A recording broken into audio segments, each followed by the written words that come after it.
O mistério está no ar. Na maldição que persegue uma cidade, na luz de uma chama transcendente, no ritual de iniciação ao candomblé. Os segredos de Mairiporã, uma cidade que convive com 3 maldições. O poder da chama violeta, o fogo que pode purificar a terra nos próximos 2000 anos. A iniciação do candomblé, o ritual que une os homens aos espíritos da natureza.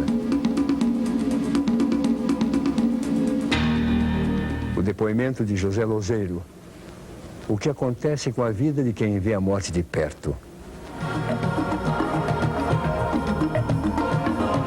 Existem muitas razões para explicar por que algumas cidades se desenvolvem menos do que as outras. O problema pode estar no clima, na localização ou numa má administração. Mas no caso de Mairiporã, uma cidade próxima de São Paulo, o problema é muito mais complicado. Os moradores acreditam que ela não se desenvolve por causa de uma maldição. Mairiporã é cercada de lendas e mistérios que foram passando de geração para geração. Os 50 mil habitantes desse pequeno município, ao norte da capital paulista, convivem com um dos melhores climas do mundo e com algumas histórias de arrepiar. Mas para entender estas histórias, é preciso voltar um pouco no tempo. Em 1920, o vigário do lugar foi acusado pela poderosa família Fagundes de ser amante de uma jovem da sociedade. O padre foi expulso e teria lançado uma maldição sobre a cidade. Quando ele foi para sair da cidade, o coronel pôs à disposição uma charrete. Quando ele subiu na charrete, ele bateu o lenço no sapato e disse: de Mairiporã nem o pó. E dizem que ele amaldiçoou a cidade. Mas quem era o padre para amaldiçoar a cidade? Se quem estava em falta, quem estava em pecado, não era o coronel nem a cidade, era o padre. E com efeito ele foi embora. Segundo a maldição do padre Genésio, Mairiporã não iria prosperar até que um filho da terra se tornasse padre. Hoje, os habitantes de Mairiporã têm opiniões diferentes sobre a maldição do padre Genésio. Porque falar do padre que antigamente os coronéis bateram um padre aqui, e ele saiu, quando saiu fora do município, disse que ele bateu o pé no chão, assim, o povo conta, né? E disse que aqui nunca iria progredir. E aqui hoje tem praga mesmo, viu, rapaz? Porque é uma cidade que nem cresce no mundo. Aqui nunca cresceu. Se eu falar que não cresceu, cresceu. No tempo que eu estou com 63 anos, cresceu bastante. Mas não sai disso também. Que nada vai para frente. Antigamente os velhos contavam isso por distração, para distrair. Mas que não tem nada disso não. Mairiporã de fato não prosperou como as cidades vizinhas e a maldição do padre Genésio continua sendo motivo de discussão. O professor Pedro Tomás de Souza pesquisou a história de Mairiporã e encontrou outros fatos misteriosos. Na década de 70, a igreja Nossa Senhora do Rosário, que abrigava a Irmandade dos Homens Pretos, foi demolida para a construção de uma nova rodoviária. Os habitantes foram contra a demolição porque acreditavam que espíritos de ex-escravos moravam na torre da igreja e protegiam a cidade contra as forças negativas. Desalojados, os espíritos passaram a perambular pelas ruas e a atormentar alguns moradores. Na torre da Igreja do Rosário, na sede da Igreja dos Homens Pretos, havia espíritos dos pretos velhos e das mães pretas que guardavam a cidade contra o negativismo.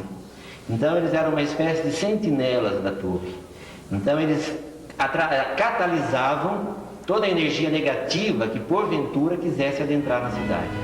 A demolição da igreja abalou tanto a cidade que uma réplica teve que ser construída em 1991. Foi uma moradora que atendeu o pedido de um dos espíritos atormentados. A senhora japonesa, ela teria ido numa procissão no dia da festa da padroeira, que era no dia 15 de setembro.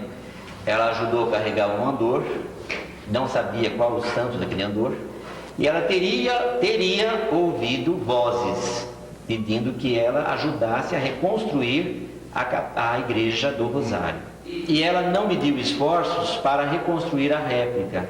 E a réplica foi construída e foi inaugurada em 6 de dezembro de 1992. Amaldiçoada ou não, esta pacata cidade turística ainda vai ser motivo de muita discussão. Essa é lenda, isso em todas as cidades tem as suas lendas sobre cavalos, sobre porco, sobre isso, sobre aquilo. Não acredito nisso não. Esse folclore aí que tem não prejudica nada a nossa cidade. Pelo contrário, a cidade só tem prosperado. Olha, Mariporã é uma cidade muito rica quanto ao folclore, quanto às crendices, né? À cultura popular. São várias histórias. Uma das histórias mais interessantes é a história do Bom Jesus da Santa Cabeça. Nós temos também a história do Bom Jesus da Pedra Fria, no bairro da Terra Preta. Temos a questão da maldição do padre, né? Durante muitos anos o povo acreditou.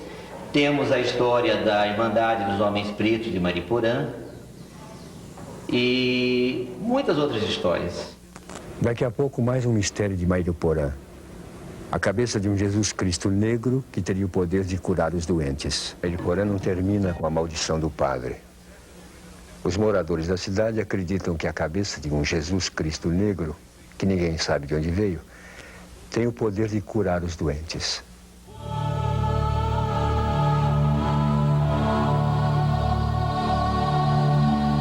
A minha situação era muito grave, estava muito mal mesmo. Mariporã inteiro se reuniu em orações, faziam romarias até a igreja do Bom Jesus da Santa Cabeça e pediram, dia e noite eles pediram pela minha cura. Que Deus me desse a cura, desse a salvação. E esse milagre aconteceu. São relatos como este que alimentam a crença no poder milagroso da cabeça de Jesus Cristo negro. Ninguém sabe direito de onde a cabeça veio. O pesquisador Pedro Tomás registrou 3 versões.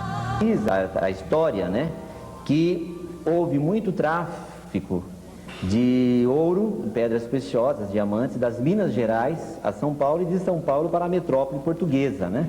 Colocava dentro do bojo, dentro do santo, pedras preciosas, diamantes, para passar pela triagem. Quando passava para o município de Mariporã, Atibaia, Mariporã, então eles se desvencilhavam da imagem e levava consigo o que interessava, que era o ouro e o diamante. E que essa cabeça, uma história também que eu vi, que seria a cabeça de um ex-escravo, que foi decepado numa rebelião de escravos, nas imediações de Guarulhos e Mariporã. Teria sido decepada a cabeça do negro e o corpo teria sido levado pelas águas e a cabeça foi encontrada nas ramagens do rio Cabuçu. Mas os moradores da cidade preferem acreditar numa versão peculiar. Na Semana Santa eles iam mariscar. Foi na Quinta-feira Santa que eles encontraram o Bom Jesus. Aí eles foram mariscar e encontraram o Bom Jesus caçando peixinho na peneira e caçaram o santo na peneira. Daí eles trouxeram para casa, mas trouxeram para casa pensando assim que era uma coisa qualquer, né? Aí quando chegaram aí, a minha bisavó falou assim, não, isso aí tem que ser santo. A estranha cabeça do Jesus Cristo negro passou a ser adorada pelos moradores da região. Eles acreditam que a imagem é capaz de fazer curas milagrosas. Minha bisavó falou, ficou com o santinho em casa, fez um laporinho de madeira e deixou em casa. Aí, mas como não podia ficar em casa também, porque ela tinha, todos os domingos ela tinha visita e ela não tinha condições de dar um cafezinho, qualquer coisa para tomar. No dia que eles fizeram a romaria para trazer ele na capelinha, o tempo estava bonito, estava limpo, e na hora formou um temporal de chuva, ele não queria vir. Ele queria ficar na casa da minha bisavó. Depois que disseram aí na capela, que rezaram todas as orações que precisava, ele aí abriu o mundo, o povo abriu o céu, né, de novo, apareceu o sol, né, e dali para frente foi aparecendo os milagres. A funcionária pública aposentada Ângela Braga sofreu um grave acidente de ônibus e acredita ter sobrevivido graças aos milagres do Bom Jesus das Cabeças. Fui desenganada várias vezes, praticamente todos os dias os médicos mandavam que me enterrassem porque eu estava morta. Inexplicavelmente, 15 dias depois eu voltei a ser. O pintor João Félix Ribeiro Neto também afirma ter recebido uma graça do Bom Jesus da Santa Cabeça. Ele conta que seu filho foi curado de um problema mental e que a imagem do Bom Jesus apareceu misteriosamente na parede de sua casa. Essa imagem era a própria visão que nós estamos vendo aqui na igreja. Na época que ele nasceu com deficiência do cérebro, né? Um pouco de desenvolvimento do cérebro. Então, às vezes, para se apegar em algumas palavras, ele demorava um pouco.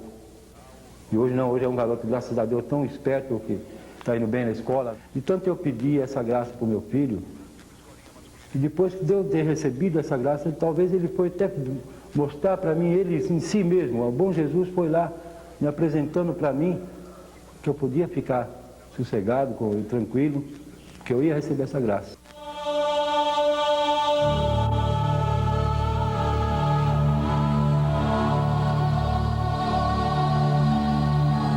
Acreditava de tudo, na força do poder que ele tem de interceder junto de Deus por nós todos. Santo do pau oco ou cabeça de um escravo, o povo de Mariporã acredita que esta imagem tem o poder da cura. E assim como outras lendas da cidade, a tradição do Bom Jesus da Santa Cabeça deve continuar passando de geração para geração.